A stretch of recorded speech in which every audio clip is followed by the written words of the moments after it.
Alrighty. Here we go. Okay. Hi. Just waiting for Asha. Milo, please be good during this.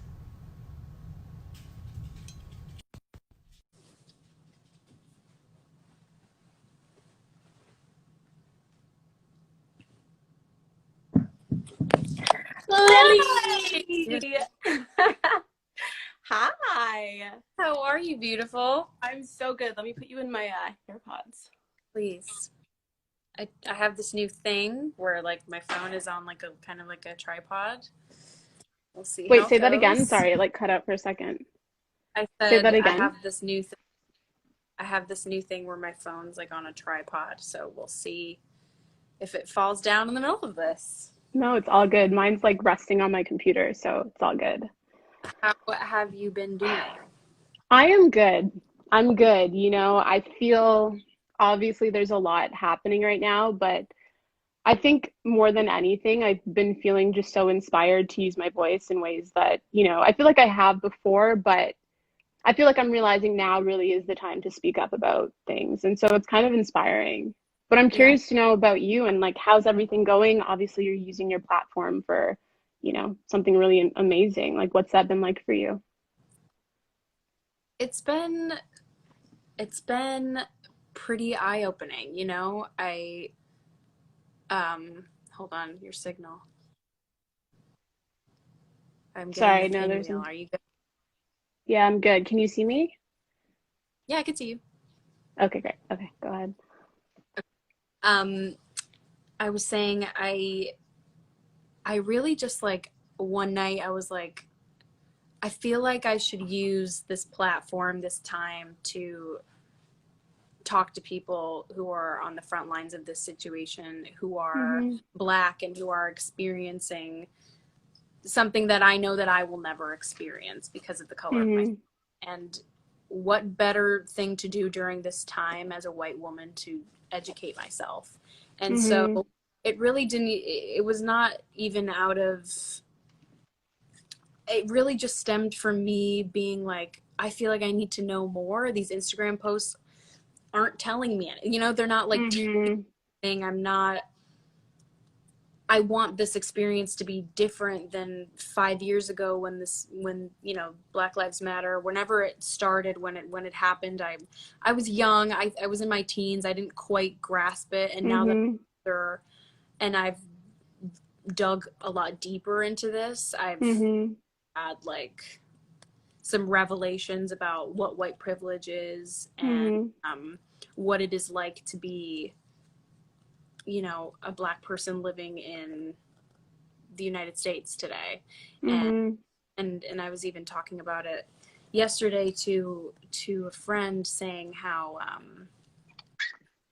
and I tweeted about this like a couple days ago about how Mm-hmm. I remember being in elementary school and growing up, and you're taught about all these people in your community. You're taught about Yeah. nurses and firefighters and policemen and teachers, and how they all like are painted with these smiles on their faces, and it's like, if you need help, ask an We're here. adult.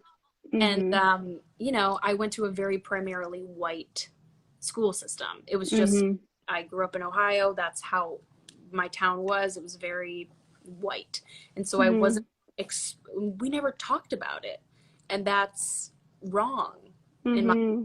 like, I think I was in such a bubble. Mm-hmm. Mm-hmm. It harmed me as a human being, like mentally. I wasn't. When you grow up, you don't, unless you're taught racism, you don't come out of Mm-hmm. the womb saying I'm more privileged or I'm less privileged. And so I think it's just been really interesting to educate myself on how, or even just the way we think, the way, where, how some people really can say, all lives matter, and they think Yeah. that that's like, Something to say. yeah, they think that Yeah. that's something to say. I, Yeah. so truly, long story short, it's just been a very educating time. Mm-hmm. I've learned a lot, and just kind of realizing how important it is to have the conversation about race. Mm-hmm. Mm-hmm. Okay, so I know that when I have my children, I will talk to them about this, and just because they're, you know, I don't know, they could be mixed. I don't know. Let's say they're Mm-hmm. white children. Mm-hmm. I will talk to them about race because you need to know. Mm-hmm. I feel like as a kid, not educated, and even up until my teens, it just wasn't talked about. And so, Mm-hmm. so many people are in my position where they're like, they don't understand the rioting, they don't understand the looting, and it's like this is something people have been dealing with for their entire existence, and we're Mm-hmm. just seeing it. Some of us are just Yeah. seeing it for the first time, and we're like, whoa, Mm-hmm. this is like, I'm just kind of babbling now, but No, like, I love it. And I think, we have similarities with how we grew up because for me too, like I grew up at a predominantly white school. Like I think I was like one of three people of color in my class, and one of them being, we were all Caribbean, but one of them is my best friend, and she's Indo-Caribbean, and then another one was another Black Jamaican girl. And so I don't know, it's so interesting to hear you say that because, in the ways in which you weren't educated about race in those like formative years, I think in so many ways I look back at my childhood and I realize that so many things were shaped by race. You know, when you're growing up and you're a kid and you're in school, like you don't think this person's treating me differently because of how I look. That's not, you don't go through life being like, I'm Black. Like you just go through life like I'm Asha. And so hearing you say that really makes me think, and I've been having this conversation a lot with my best friend Lori, in which like we'll look back at our, elementary school upbringing, and it's like, whoa, like a lot of shit that happened was really shaped by the color of our skin, a lot of injustices that happened, or whether it's like how teachers would treat us, how the parents of, other white children would treat us. I remember like I had a very horrific like elementary school experience, but like even just like the white moms, how they would be towards me, like it's very eye-opening. So I definitely hear you in that regard when you start to sort of realize how everything really like race and racism, it's almost like it's like this underlying thing. It's like this is the world. Racism has always been here, and I feel like now it's really coming to a surface for people who weren't. my dog is just the worst of Milo! lives. I'm I so had to like kick, no, don't be, I had to like kick mine out because I he, God, he's ridiculous. Come here, look at it. It's a he's shoe. Go so get it. cute. I'm so sorry to interrupt you. No, that's okay. But essentially, yeah, like I definitely hear you on that. I think in a lot of ways, what's happening right now is so important to have people like you and your voice bridge that gap for people who, aren't listening and for people who don't get the message. And so I'm really excited to have this conversation with you today because I think this truly is like what being a human is about, right? It's about two people with different experiences coming together and having a conversation, which is something that we don't often do. It's I sort of know. like the elephant in the room. For sure it is. I think like Hmm. how often does a white woman and a Black woman sit and talk about race? Yeah. You just kind of don't. But Hmm. but no, I would obviously um want to talk to you about what your experience has been like, as I think a lot of people are curious, obviously as an actress in Hollywood. Hmm. There are stereotypes left and right in Hollywood, Hmm. for everyone, every race, even your hair color. Like it's just Mm, it means something. And I think absolutely. as a Black woman, like what has your experience been as a Black woman in the industry?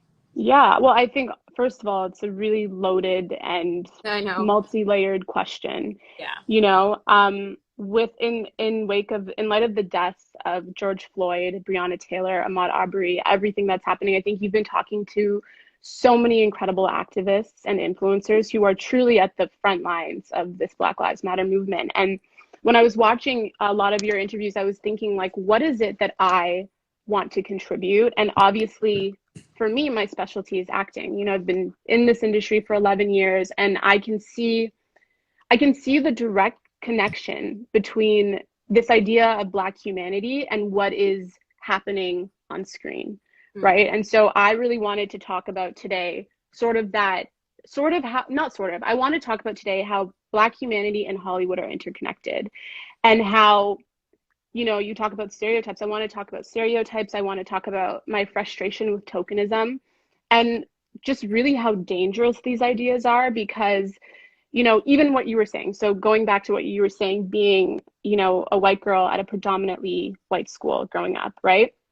For a lot of people, their first introduction to Black people is on TV in these places where they don't, see Black people or have Black friends or whatever. And so it's like, I feel that the media plays such a big role in this. I think Hollywood has such a huge responsibility in this narrative of humanizing Black people, Yeah. And so I think the first thing I want to say actually is that the first thing I want to say is I want to encourage people out there to speak, to use their voices in whatever way that they can, because, you know, I think a lot of the times as entertainers, we're so afraid to speak up. I mean, I'm sure you saw John Boyega talk about like, this might be the last time I work, Yeah. and in that vein, and I'm sure you also saw there was another actor who came out and had all these like hate crimes against him, but works all the time, and so I really want to encourage people to speak, because I feel that when we move through our fear and we use our voices, we bring so many people peace.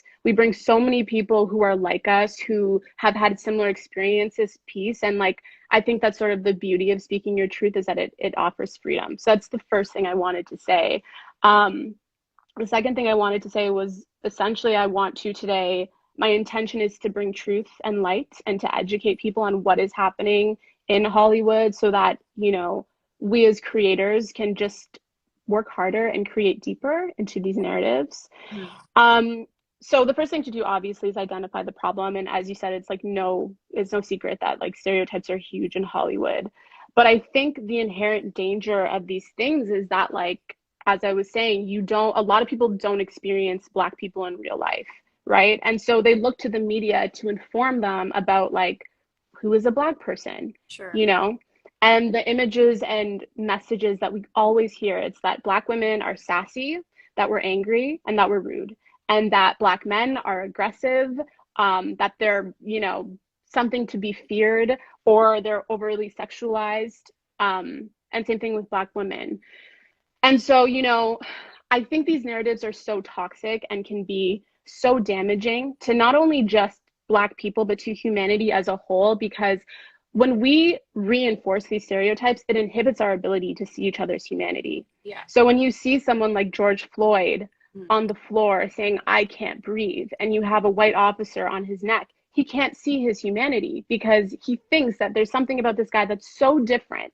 You know what I mean? He can't see the similarities between the two of them. And I think that we do each other a grave injustice when we continue to perpetuate these toxic, limited ideas about what it means to be Black. So speaking to my own experience, as I said, I've been acting for a really long time, and majority of the roles that I've played, Lily, have like literally been the Black best friend.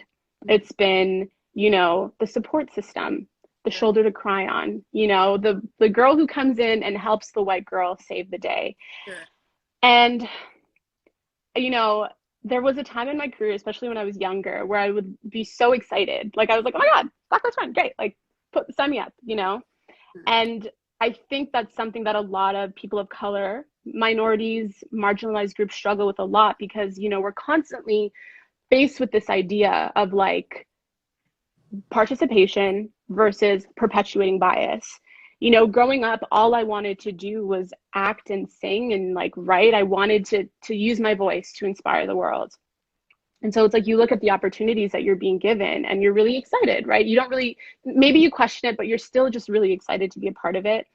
But I find that, as I've gotten older and the more that I've worked, the more I'm just like, I'm not doing this shit anymore. Like, I am so much more.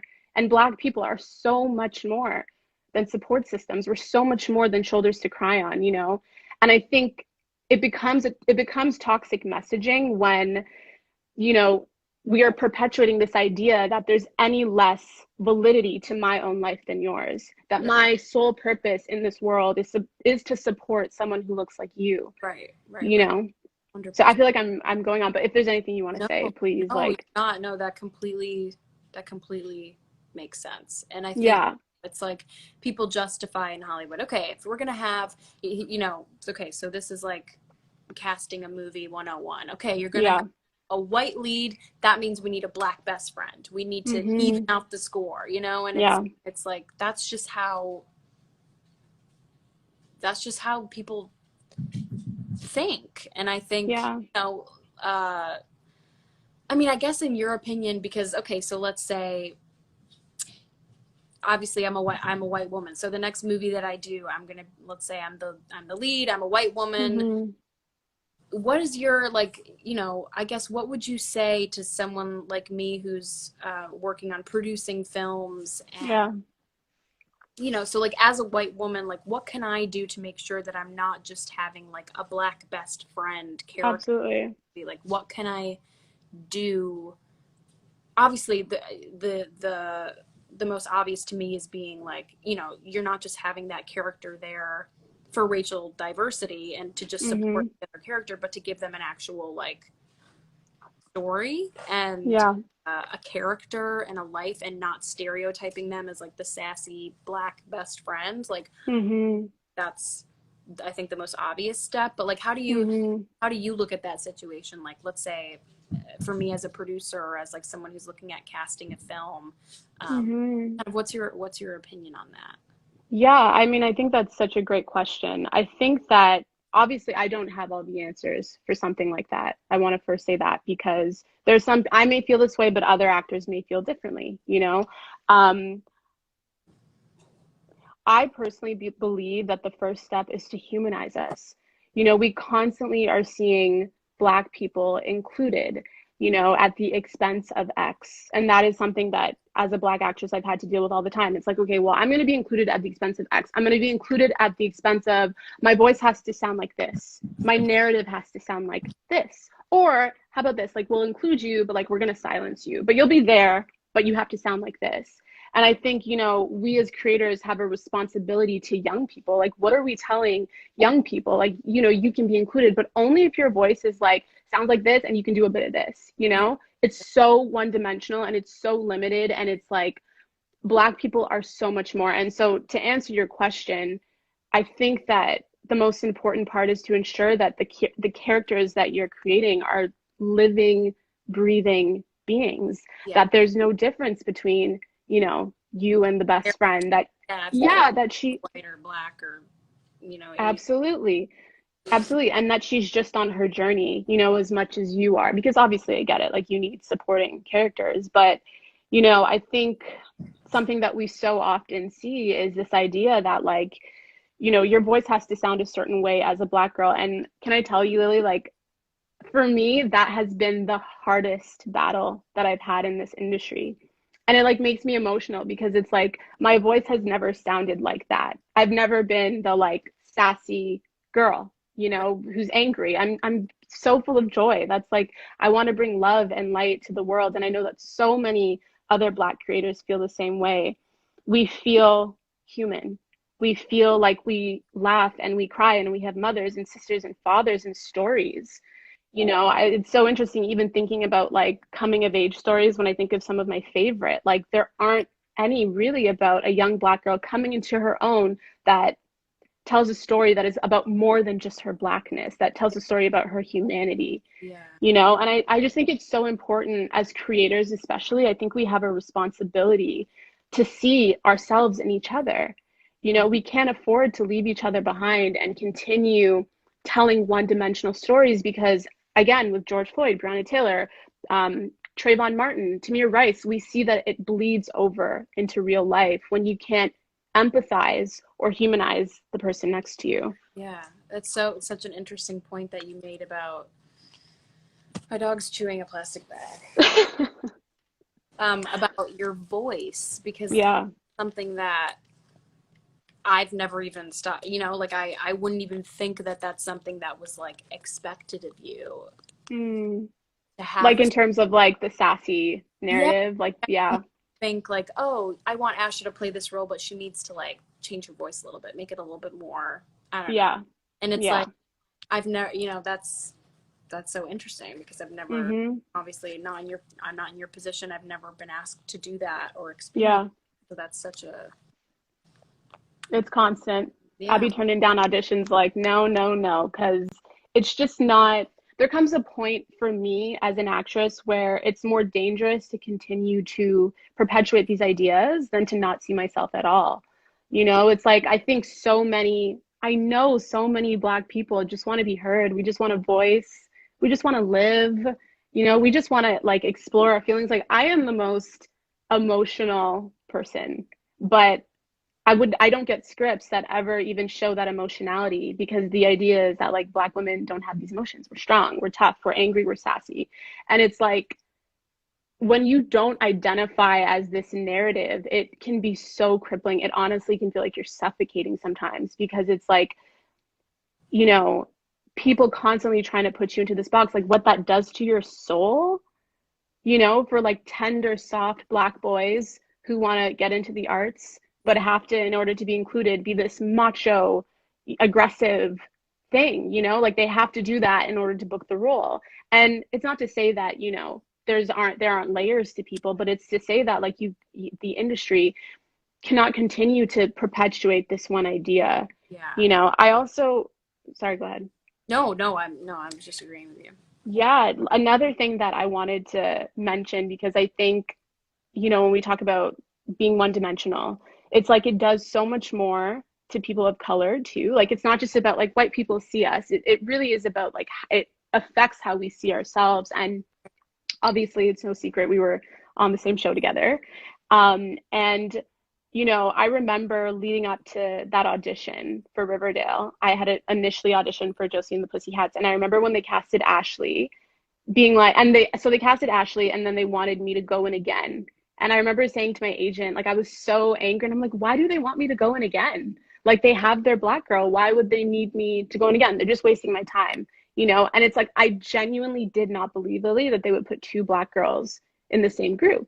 Yeah, And that just speaks to how the media plays such a big role in how we see ourselves.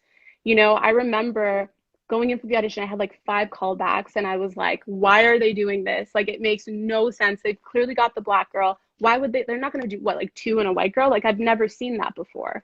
And I say that to say, obviously, I've evolved from that thinking, but it's this idea that as Black people, we're taught that there can only be one of you. We're going to do a diverse hire, and not two, just one, because we need to fill this quota.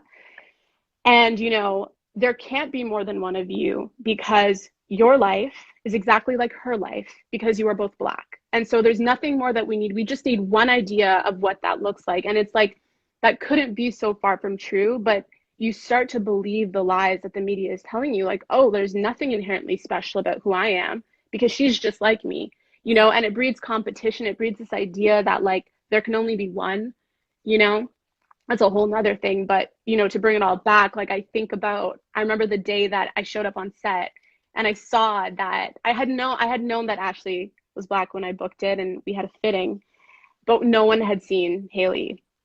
And I remember when Haley walked in, like the tear, like the emotion that we felt to see each other, 3 Black women together in a group. It had never been done before on TV, on like this primetime drama show or whatever, right? And it's so interesting because when I look at the 3 of us, and the more I got to know them as women, like I'm Afro-Jamaican. Haley is, I think, Jamaican Caribbean, but biracial. Ashley is African American. We are complete. We come from different parts of the world. Like yeah, we are so different. Our stories, who we are, our personalities couldn't be further from sure. different, Yeah, right? But it's like when you're in this industry that's constantly telling you that, like, no, you are all the same thing, actually. And like, we're only going to need one of you in a cast, an ensemble of 10 people. You limit your own existence. yeah. And I think that also speaks to how toxic it can be, these narratives can be. And so, you know, yeah, that's No, a big one for me. yeah. I can see that's insane. Yeah, it's like I don't want to even try to add on to what you just said because I'll just. No, it's okay. But no, that was perfectly said.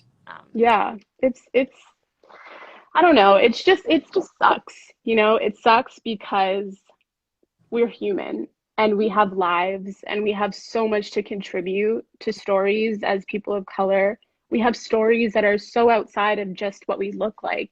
And that is the frustration of so many actors of color, you know, and then obviously I want to touch on the Riverdale stuff, but I do want to say before I even go there is that I am holding that show in the utmost light and love, and I have deep gratitude for my experience on that show. But I do want to lean into that example to sort of talk about a broader issue, which is how Black women are stereotyped, right? And so going back to what I was saying earlier about being included at the expense of perpetuating bias, right? You know, in one breath, being a part of that show was the most profound, historic, exciting thing for me as a Black actress. And on the other end, it was devastating, you know, and this goes beyond Riverdale. This is like so many other sets. And it's this idea that you really want to be a part of something, but you also like don't want to continue these ideas and like let people feel like this is okay. I can't speak to the intentions of any show I've ever been on. I don't know what anyone's intentions are, but I can speak to how it made me feel, right? And so that's what I want to do. You know, it's hard. It really is. It's like how do you reconcile those two ideas? How do you say to yourself, yeah, on one end, it's so great to be a part of something. It's so incredible to just be seen. And like, guess what? It's super historic. And then like on the other end, be like, but by the way, like we stand in the background and like we have a lot of attitude and we don't talk, or we're only included when we are uplifting white characters, you know? And again, this goes beyond the show. This is majority of roles I've played as a Black actress.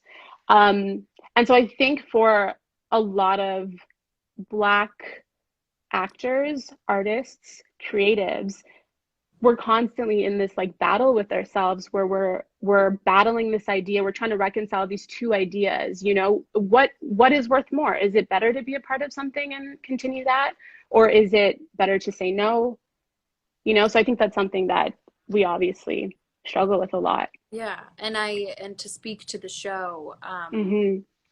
I Roberto, our showrunner, to those who don't know, made a point to talk to all of us and sort of put his heart out on the line. And I think there's a lot, you know, there's a lot of things that people don't see that go on behind the scenes. Absolutely. You know, if one character couldn't come back for a certain reason because they were already booked on another show, and like, you know, Hmm. like there is more than meets the eye to a lot of situations and to a lot of shows. I'm 100% not excusing the way that Absolutely. certain movies or shows portray their Black characters. Um, Hmm.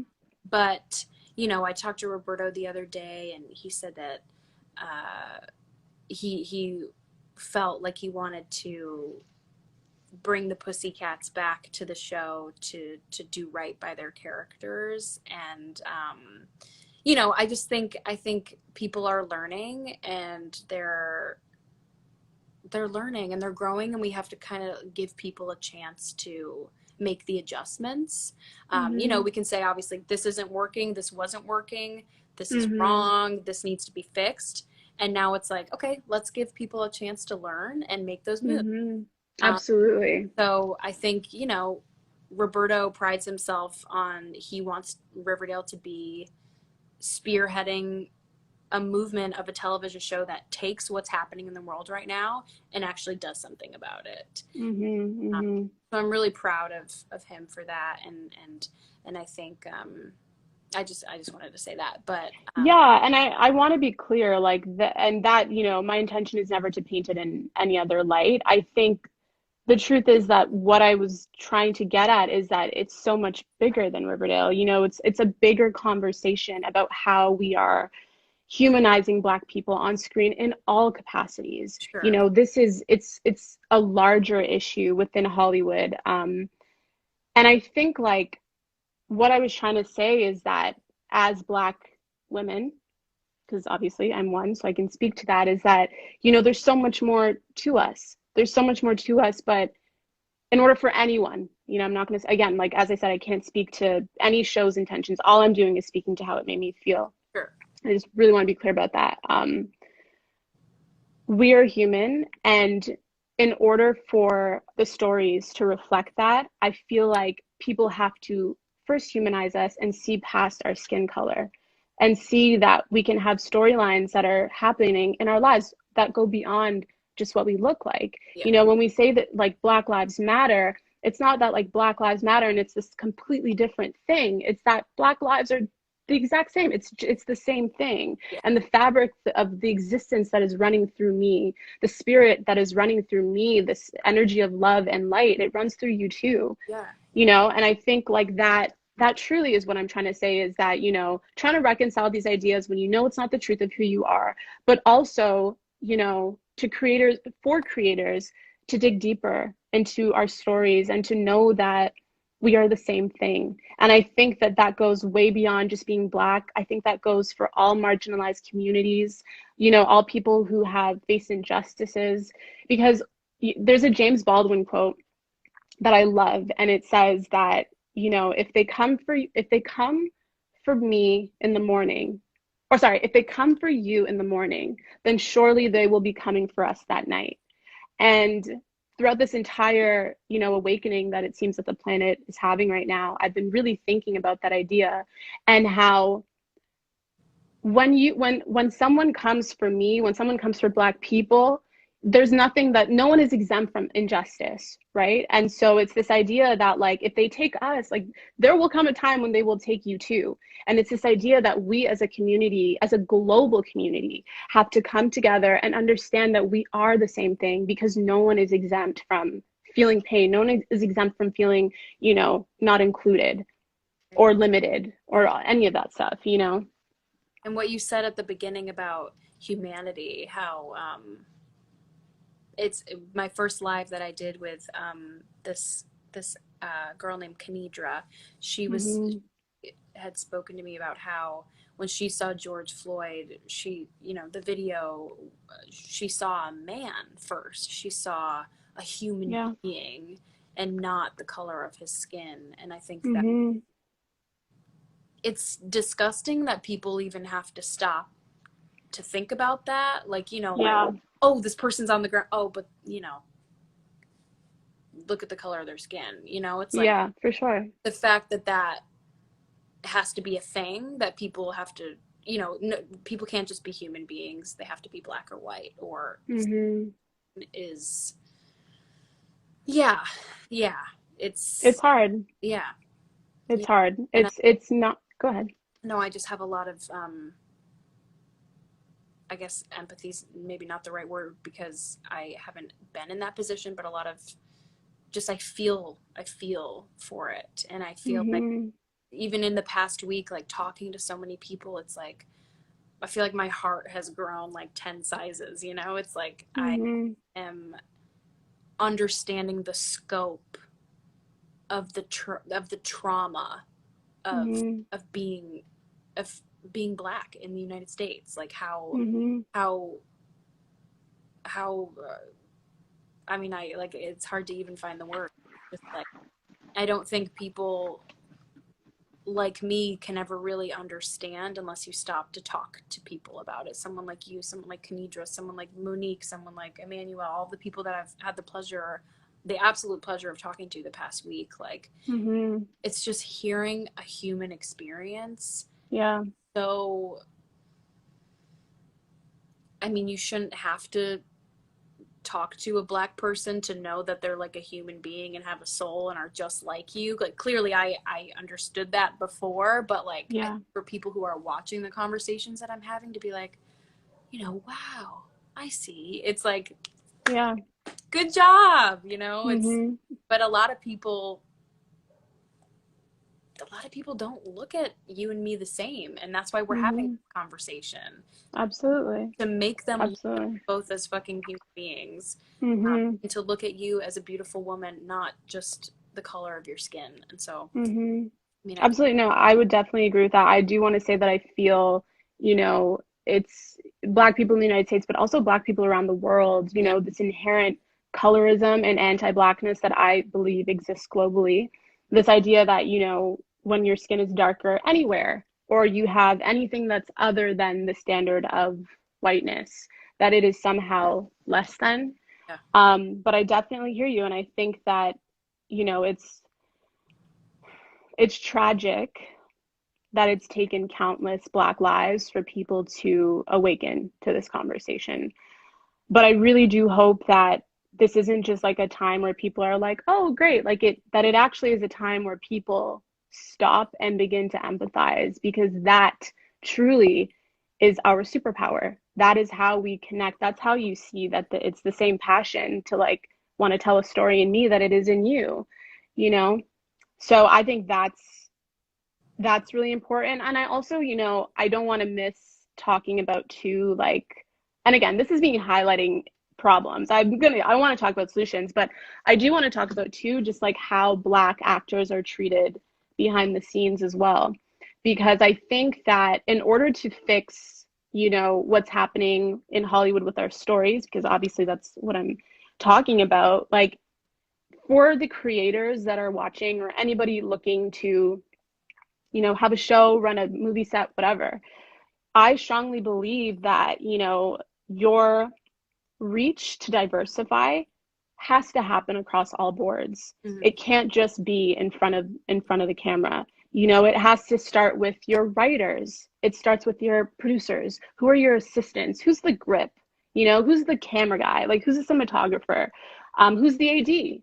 You know, you can't just throw Black people in front of the camera and call it a day. You have to humanize us on all levels. And if you're not doing that, then your reach to diversify is not authentic. Your Yeah. reach to diversify is just because you've been called out and you want to diversify. I think that is how you change a system. It starts with not just in front of the camera, but behind the scenes. And to take it even out of the industry, that goes to any like profession. You know, we have to begin to see in other people what we see in ourselves. That is how the world will heal. That is how we will change the system of what's happening. You know, as I said earlier, like I can't speak to any show's intention ever. I will never pretend to that because I obviously understand politics and stuff happens behind the scenes, right? But I can speak to how it feels when I read something written by a white writer in any project that I've ever been a part of. When I read something that, you know, doesn't reflect me and it's just like they add like a girl on the end or like a, you know, like some, and I'm just like, I don't even talk like that. Like Sure. it's so odd to me.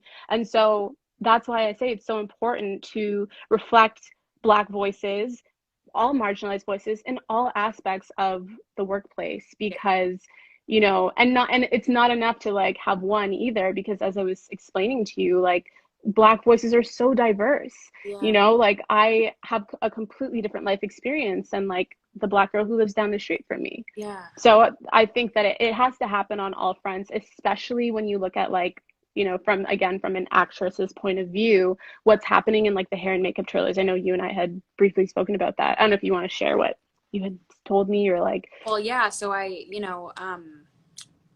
when I did this film last summer called Chemical Hearts for Amazon, the head of our hair department was Black, and I believe she was the first uh, Black woman I've ever worked with in a hair department. I believe um, there was a Black woman who worked for the hair department of Hustlers as well.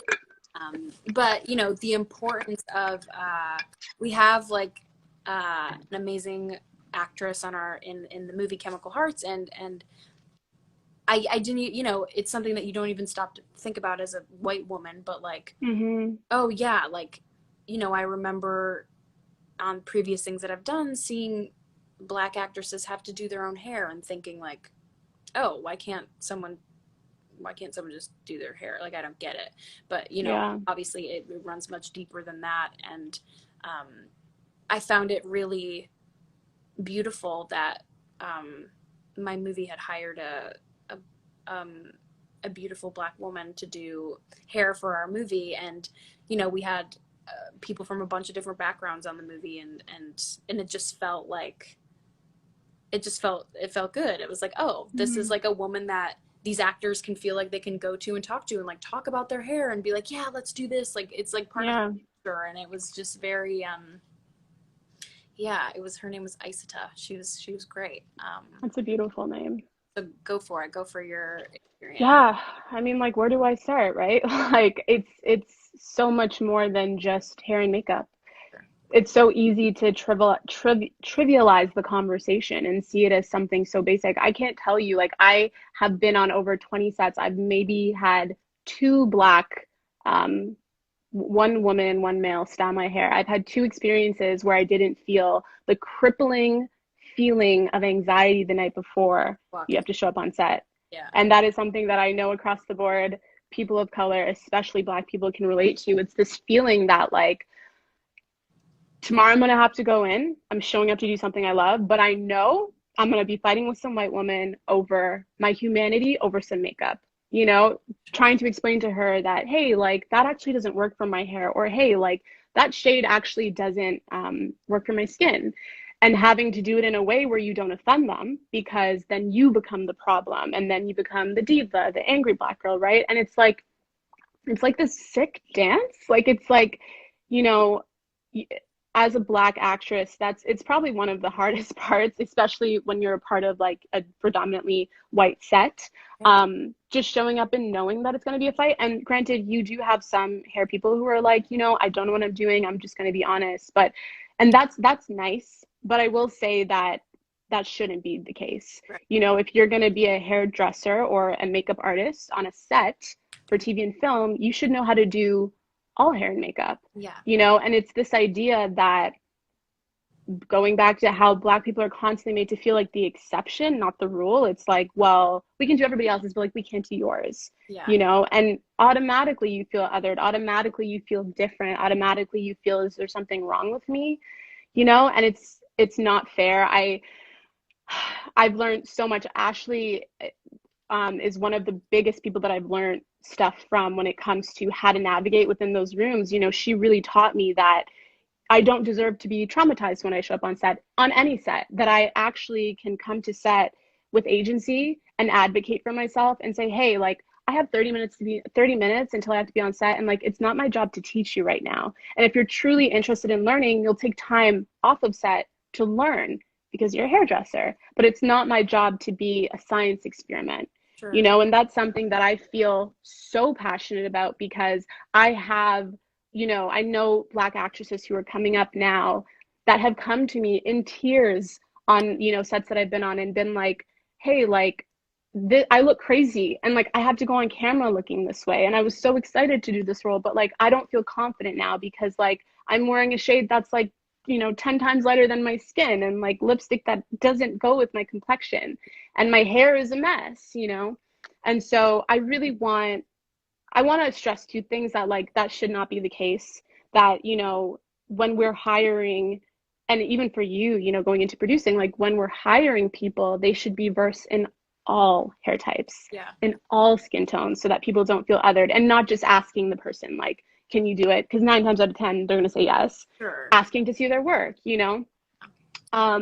Yeah, and then also I think it's just so important for Black people, Black women, especially going into those trailers, anyone who's looking to get into the industry, to not be afraid to show up and feel empowered and be like, hey, like, not right now. I'm not going to be your science experiment. I don't deserve to feel that way, you know, and to feel empowered to know that you can use your voice. I think more than anything, that has just been what I've always stood for, that like it's so important to use your voice and that like your voice is important, you know? Yeah. Of course it is. Yeah. Yeah. It's sad that you had to learn that, you know, because you were taught otherwise. Absolutely. Yeah. That's Yeah. I've literally like showed up on sets, Lily. Like I did a movie when I was like 18 and I had this lady literally like look me in my eyes and be like, I don't do colored skin. And like, what do I say? I want to keep my job, you know? And it's like you leave and you're in tears. And I went to my trailer. I've cried countless times on set, just being, you know, just feeling dehumanized. It's like, it's not about makeup and it's not about hair. it's a bigger conversation about how do we begin to see each other's humanity and let each other know, like, hey, like I'm learning, or hey, like I recognize your humanity, or hey, I want to learn. I'll do it on my own time. I don't know what I'm doing, but like I do want to learn, and I'm sorry that I don't know. Yeah, You yeah. know, like those are the conversations that I think that need to be happening. They need to be happening, but it starts with putting our pride aside, putting Yeah. our egos aside, you He's know? taking responsibility and saying, like, oh, this is something I need to work on. This is something I need to learn. I think Mm-hmm. that's something that people are afraid to do today. Absolutely. Absolutely. Huge egos, um, that they don't want to change. And it's like, nope, this is the way of the world. You're gonna have to get with it because Yeah. no, I'm not gonna, I'm not gonna tolerate that as a Mm-hmm. producer, as an actor. Like, I know that if I walk on set and I see something, if I see someone being treated a certain way because of, I don't know, their hair maybe takes longer to do, or because of, the makeup isn't working out. It's like you said, like, that's not your problem. Like, that's not, you're Mm-hmm. not the problem because Mm-hmm. this person doesn't know how to do your hair. That doesn't make you, Mm-hmm. so that's conditioned you to feel like, oh God, I'm the one who's causing this stress when you walk into a hair and makeup trailer, when it's like, no, these people should know how to. I think, honestly, to expand on that, it's not even that you feel like you're the one causing the stress. It's like the little girl inside of you is just so scared. Like, I don't want to go into a trailer and fight with someone over like my hair. I Yeah. want a smooth experience just like anybody else, you know? And it's like, unfortunately, we do have to take that tough role and assert ourselves, because if not, we're trampled over and our voices are lost, and we are left to accept the scraps that we're sort of been given. But I do want to be clear that it a lot of the time, like, it doesn't come from a place of like anger. Like, it really is just like we're hurting. And it's like, why can't you see me? That is honestly the question that I think a lot of creators, actors, artists feel. But piggybacking off of that, I am also huge on self-empowerment. And I believe that whether this moment is like lasting change or not, I think it's so important that we, as Black people and any other minority, any other person of color, we begin to see ourselves. Because, before anyone sees us, we have to first see ourselves. We have to know that we deserve to have a voice, that our voice is just as valid, that we are just as special and interesting and incredible and a part of this universal, existence, this beautiful thing called life. And I think that really, for me, begins with telling your own story, Yeah. like telling our stories. I think it's so important. I, as much as I'm like, obviously here to shed light on the injustices that happen in Hollywood, I'm also like, if it wasn't for that, I wouldn't have written my book. So I wrote a book called Hurricane Summer, and it's largely autobiographical, but it's fiction, and it's a coming of age story about a girl who goes to Jamaica. Um, and it's like, it's about so many things: classism, colorism, heartbreak, young love, loss, you know, coming into your womanhood, your sexuality, the father-daughter relationship, and how that impacts our relationships with men, especially as young women. Yeah. And it's about everything other than just like, hey, I'm Asha and I'm Black, and that's all I bring to the table. It's Yeah. Of actually a story about a girl becoming a woman. course. And it's about more than her Blackness, and not even more than her Blackness, it highlights the beauty of her Blackness. And anyway, so I say all that to say, I'm really excited for that. It's coming out next year in 2021 in the Yeah. spring. I was gonna But ask when it comes out. yeah, so 2021, we're publishing buddies. You know that, but they Yes. don't. So coming out in 2021 through Wednesday Books and St. Martin's Press, Macmillan. I'm super excited, but I say all that to say that I want to empower people to know that like they can tell their own stories, and you don't have to wait to be included, that you actually can be, you know, advocating for your own life and creating the story of your own life, and to know that, the things that we see, I think, as people of color, especially, first generation kids, these trivial experiences that we see, these are our stories that we, what we go through when we're younger. I encourage everybody watching right now to tell your story And I think now more than ever, we need diverse voices. We need these stories, and that there's value in these stories. And so, I think beyond anything else, because white people may see us and they may never. And that's okay, because if we see ourselves first, that is really all that matters. And if we see that we can create the table, Yeah, for sure. I love so that. passionate about I that. no, I can tell. I can tell. Yeah.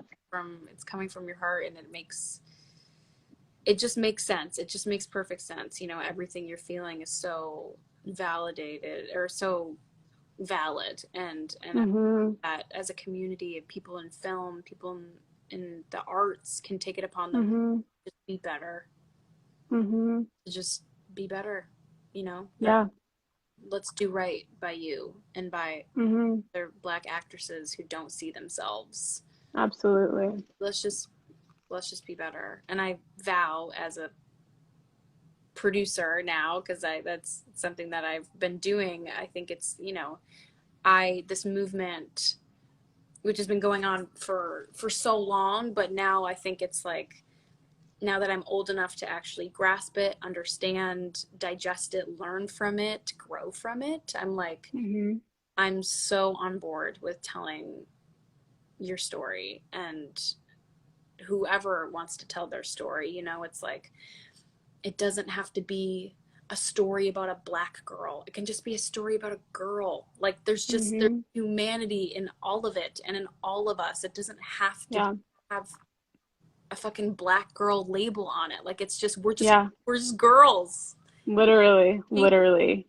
And I think that's so important. Like I would yeah, Yep. yeah. I think that, you're so right. And it speaks to like the dangers of like when you do things, and not you, but the industry does things, and it's like it's a Black project, it's a Black movie. It's Yeah. like, no, like stop othering us, Yeah. Our stories are rich and beautiful and lush, and there's more to us, Yeah. and I think Maya Angelou, this is one of my favorite quotes because it always inspires me to like write when I don't want to.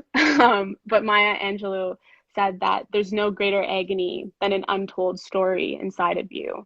And I say that in two different ways. I want people to know that Black people, marginalized people, Black people want to use our voices. We just want to speak. We just want to exist the same way George Floyd wanted to live, Breonna Taylor wanted to live. I was watching the memorial for George Floyd where Reverend Al Sharpton spoke about, what Black people feel in the Western world. Yeah. And it's this idea that we all feel like we have this knee on our neck, like we literally can't breathe, like we just want to speak, we want to exist Yeah. in all the ways that means, And I think about that a lot because it's like, we're not asking for anything unique except the ability to speak and to exist and to use our voices. And so I say that in that aspect, but I also say it in the sense, again, to people watching and to young girls, Black, brown, white, whatever, to tell their stories because their voices matter, that they are powerful, that they have so much to contribute.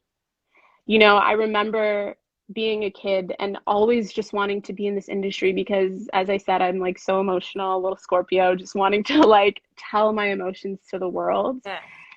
And I want those little girls, those little boys, non-gender conforming, whoever, to know that there's so much value in who they are and that there's nothing that they lack, that they matter, that they can show up to the table. I want them to know they can come as they are. They can come as they are and they can speak, and that their stories are so, so valuable. And not just because it's like diverse, Yeah. Yeah. but that it truly does